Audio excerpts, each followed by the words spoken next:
გუშინ თეთრ სახლში ამერიკის შეერთებული შტატების პრეზიდენტმა დონალდ ტრამპმა შეხვედრები გამართა უკრაინის პრეზიდენტ ვოლოდიმირ ზელენსკისთან და აგრეთვე ევროპელ ლიდერებთან.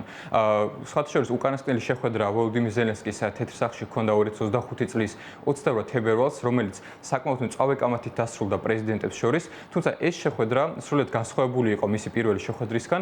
პირველი, იმიტომ რომ არ მომხდარა მსგავსი დაძაბულობა შეხვედრამ ჩაიარა წარმატებით და ასევე ამჯერად ვოლოდიმირ ზელენსკი უკვე მარტო არ იმყოფებოდა ვაშინგტონში და მასთან ერთად ჩავიდნენ ევროპელი ლიდერებიც. კერძოდ, ჩავიდა გერმანიის კანცლერი ფრიდრიხ მერცი, ასევე ჩავიდნენ დიდი ბრიტანეთისა და იტალიის პრემიერ-მინისტრები კირ სტარმერი და ჯორჯია მელონი, ჩავიდნენ აგრეთვე საფრანგეთისა და ფინეთის პრეზიდენტები ემანუელ მაკრონი და ალექსანდრ სტუბი და ასევე ჩავიდა ნატოს გენერალური მდივანი მარკ რუტე და ასევე ევროკომისიის პრეზიდენტი ურსულა ფონ დერ ლაიენი.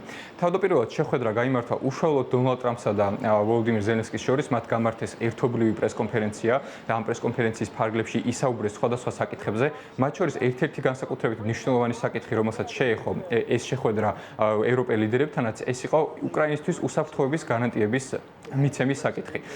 და უკვე შემდეგ ვოლოდიმირ ზელენსკისთან შეხვედრის შემდეგ შეხვედრა გაიმართა ევროპელ ლიდერებთანაც. მათ ისაუბრეს სხვადასხვა საკითხებზე, კერძოდ ლიდერები შეთანხმდნენ ორ ძირითად საკითხზე.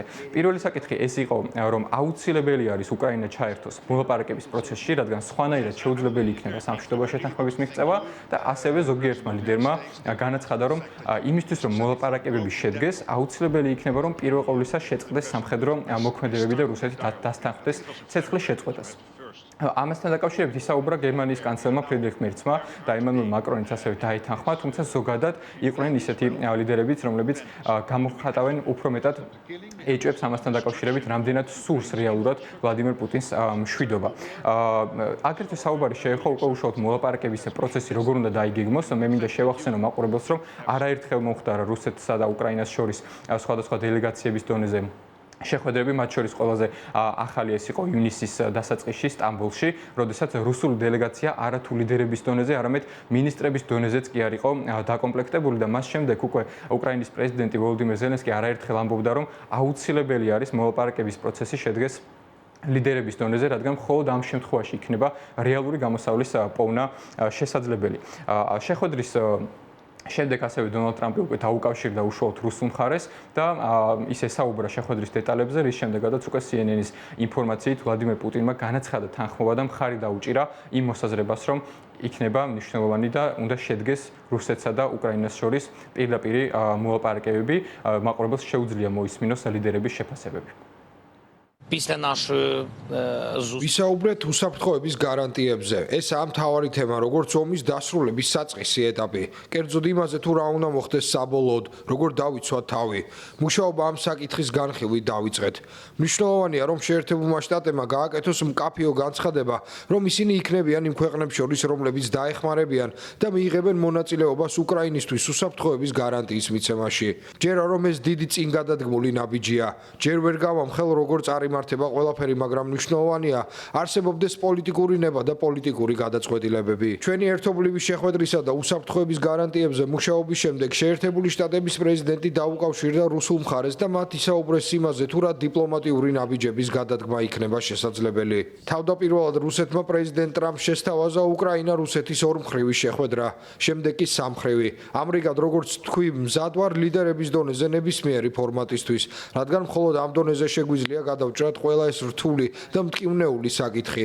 სუმცირე ის ჩვენთვის ამ მტკივნეული და მნიშვნელოვანი. სწორედ ამიტომ დავადასტურე, რომ ყველა ევროპელმა ლიდერმა დამიჭირა მხარი, რომ მზად ვარ პუტინთან ორმხრივი შეხვედრისთვის და ამის შემდეგ სამხრივ შეხვედრასაც ვარაუდობთ. კითხვა ისაა, როგორ წარიმართება ეს შეხვედრა. დეტალები არ ვიცით. ამერიკის შეერთებული შტატების პრეზიდენტთან ერთად განვიხილეთ, რომ ყველა მხარემ უნდა გამოხატოს ომის დასრულების სურვილი და თუ ერთი ან მეორე მხარე ამას არ იზამს, მაშინ შეერთებულ შტატებს შესაბამისად მოქმედებას ვთხოვთ. ნამდვილი მოლაპარაკება შეიძლება წარიმართოს მხოლოდ ისეთ სამიტზე, რომელში მონაწილეობასაც თავად უკრაინაც მიიღებს. ასეთი სამიტის დაგეგმვა მხოლოდ იმ შემთხვევაში იქნება შესაძლებელი, თუ სამხედრო მოქმედებები შეწყდება. დღეს ეს მოთხოვნა კიდევ ერთხელ გავაჟღერე. მეორეც, ასეთი სამიტი საფუძვლიანად უნდა იყოს დაგეგმილი. ეყოფა თუ არა რუსეთის პრეზიდენტს დასწრების გამბედაობა არ ვიცით. ამიტომ დარწმუნებაა საჭირო. მესამე საკითხი, რომელზეც მინდა ვისაუბრო და რომელიც დღეს არ განხილულა, ისაა, რომ უკრაინა არ უნდა იყოს იძულებული ოკუპირებული დათმოს რაიმე ტერიტორია. რუსეთის მოთხოვნა, რომ კიევმა დათმოს დონბასის თავისუფალი ნაწილები, შეგვიძლია შევადაროთ იმას, რომ თქვათ, ამერიკის შეერთებულმა შტატებმა დათმოს ფლორიდა. სუვერენულ სახელმწიფოს არ შეუძლია ასეთი გადაწყვეტილების უბრალოდ მიღება. ესაა გადაწყვეტილება, რომელიც უკრაინამ მოლაპარაკების პროცესში თავად უნდა მიიღოს. მივესალმები პრეზიდენტი ტრამპის განცხადებას უკრაინისთვის უსაფრთხოების გარანტიების მიცემის შესახებ. ამ უსაფრთხოების გარანტიებს ძალიან ხანგრძლივი და ინტენსიური განხილვა დასჭირდა. საბოლოოდ ამერიკის შეერთებული შტატები მზადაა უზრუნველყოს უსაფრთხოების გარანტიები და ეს ევროპელებთან შეათანხმოს. ამრიგად, სამშვიდობო შეთანხმების შემთხვევაში უკრაინას უსაფრთხოების შესაბამისი გარანტიები ექნება. ესაა დღევანდელი განხილვის ამჟამინდელი შედეგი. Tous nous avons ყველას ერთი საერთო გვაქვს. მშვიდობა გვინდა. სწორედ ეს გვაერთიანებს. შევთანხმდით რამდენიმე მნიშვნელოვან საკითხზე, რომლებიც უნდა ვთქვა, რომ რამდენიმე დღის ან კვირის წინ არც ისე ნათელი იყო. პირველი და ჩემთვის ყველაზე მნიშვნელოვანია ამერიკის შეერთებული შტატების ვალდებულება ჩვენთან უსაფრთხოების გარანტიებზე ითანამშრომლოს. პრეზიდენტ ტრამპს ჯერაც საკუთარი შესაძლებლობის და იმის, რომ პრეზიდენტი პუტინი სამშვიდობო შეთანხმების მიღწევას აპირებს. ამას მივესალმები და მინდა დავიჯერო. თუმცა თუ ეს პროცესი უშედეგო იქნება, ყველა ვთანხმდებით, რომ საქციები უნდა გამკაცრდეს და ნებისმიერ შემთხვევაში ჩვენ მოგვიწევს ისეთი პოზიციის დაკავება, რომელიც რუსულ მხარეს მოლაპარაკების მაგიდასთან დაბრუნებისკენ მოუწოდებს. ამერიკის შეერთებული შტატების პრეზიდენტს, ევროპელ პრეზიდენტებსა და უკრაინის პრეზიდენტს მშვიდობა სურთ. პირადად მე სერიოზულად მეპარება ეჭვი, რომ პრეზიდენტ პუტინსაც მშვიდობა სურს, რადგან სანამ ის ფიქრობს, რომ ომის გზით გამარჯვებას მიაღწევს, ის ომს გააგრძელებს. და როგორც უკვე მოისმინეთ, ტერიტორიების დათმობის და გაცვლის საკითხი არ ყოფილა განხილული ამ შეხვედრაზე. სხვათა შორის მანამდეც ვოლოდიმირ ზელენსკისთან ერთობლივ პრესკონფერენციის დროს დონალდ ტრამპს ტერიტორიების საკითხი საერთოდ არ უხსენებია. სამაგიეროდ მან ისაუბრა ცეცხლის შეწყვეტის საკითხზე, როგორც უკვე მოვისმინეთ, ფრიდრიხ მერცმა განაცხადა, რომ აუცილებელი იქნება მოლაპარაკების დაწყებამდე ცეცხლის სრულად შეწყვეტას დასთანხმდეს რუსეთი, თუმცა როგორც ჩანს, ამ აზრს არ იზიარებს უშუალოდ დონალდ ტრამპი. მან განაცხადა ვოლოდიმირ ზელენსკისთან ერთობლივ პრესკონფერენციაზე, რომ რა თქმა უნდა, კარგი იქნებოდა ცეცხლის სრულად შეწყვეტა მოლაპარაკების დაწყებამდე, რადგან ამით შევაჩერებდით უდანაშაულო ადამიანების კვლელობას, თუმცა ესმის, რომ ამას აუცილებლად შეიძლება შემდეგ მოხდეს კვლავ ცეცხლის განახანახლება, ამიტომ არ თვლის დაბრკოლებად მოლაპარაკების დაწყებამდე ცეცხლის შეწყვეტის არარსებობას. ჩვენ შეგვიძლია მოვისმინოთ აგრეთვე დონალდ ტრამპის განცხადებები ამ პრესკონფერენციის დროს. ძალიან წარმატებული დღე გქონდა. ბევრი მნიშვნელოვანი რამ განვიხილეთ. ყველა ჩვენგანი მუშაობს საერთო და მარტივი მიზნის მისაღწევად, ომისა და მკვლელობების დასასრულებლად. პატივი მქონდა ზელენსკისთან განვიხილა ბევრი საკითხი. დღეს ვესაუბრე პუტინსაც და ამ შეხვედრების შემდეგაც დავურეკავ მას. ვეცდებით სამხრივი თანამშრომლობა დავამყაროთ ამერიკის შეერთებულ შტატებს, უკრაინასა და რუსეთს შორის და დავასრულოთ ეს ყველაფერი, რადგან მსგავსი არაფერი მომხდარა მეორე მსოფლიო ომის შემდეგ. ალასკას სამიტმა განამტკიცა ჩემი რწმენა. იმის მიუხედავად, რომ ძალიან რთულ საკითხებს განვიხილავთ, ძალიან მნიშვნელოვანია, რომ პრეზიდენტი პუტინი დათანხმდა, რომ რუსეთი მიიღებს უკრაინის უსაფრთხოების გარანტიებს. სიმართლე გითხრათ, ძალიან ოპტიმისტურად ვარ განწყობილი, რომ კოლექტიურად ჩვენ შეგვიძლია მივაღწიოთ შეთანხმებას, რომელიც გამორიცხავს უკრაინის წინააღმდეგ სამომავლო აგრესიას. სინამდვილეში ვფიქრობ, ასეთი რამ არ იქნება. ვფიქრობ, ეს ზედმეტად გადაჭარბებულია, მაგრამ უნდა გავარკვიოთ და ასევე ვფიქრობ, ევროპული ქვეყნები იღებენ ტვირთის დიდ ნაწილს. ჩვენ დავეხმარებით მათ და ძალიან უსაფრთხოს გავხდით.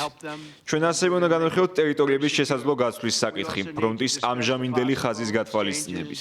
შევეცდებით, რაც შეიძლება მალე უზრუნველყოთ სამხრივი შეხვედრა პრეზიდენტ პუტინთან და პრეზიდენტ ზელენსკისთან და ვფიქრობთ, თქვენ და პრეზიდენტ პუტინს რაღაც გამოგივათ. საბოლოოდ ეს არის გადაწყვეტილება, რომელიც შეიძლება მიიღოს მხოლოდ უკრაინის პრეზიდენტმა და უკრაინელმა ხალხმა. ძალიან ბევრი ადამიანი იღუპება. კვირაში ზოგჯერ 5, 6 ან 7,000. ჩვენ ისინი უნდა გადავარჩინოთ. ყველა ჩვენგანისთვის ალბათ უმჯობესი იქნებოდა დაუყოვნებლივი ცეცხლის შეწყვეტა, ვიდრე ჩვენ ხანგრძლივ მშვიდობაზე ვმუშაობთ.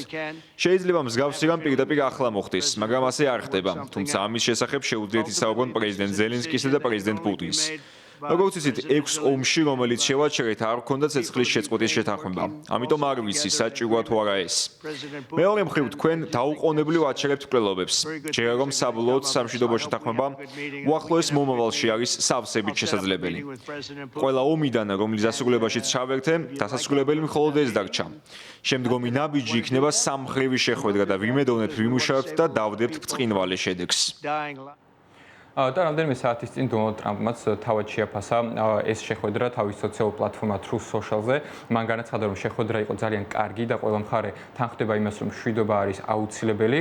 უშუალოდ შეხვედრის დეტალებზე მას ჯერ არ უსაუბრია, ამიტომ ჩვენთვის არ არის ცნობილი, როდის შედგება ეს შეხვედრა, სად უმასპინძლებენ ამ დელეგაციებს და რა ტიპის საკითხები იქნება განხილული ამის შესახებ, უკვე ინფორმაცია მოგვიანებით გახდება ცნობილი.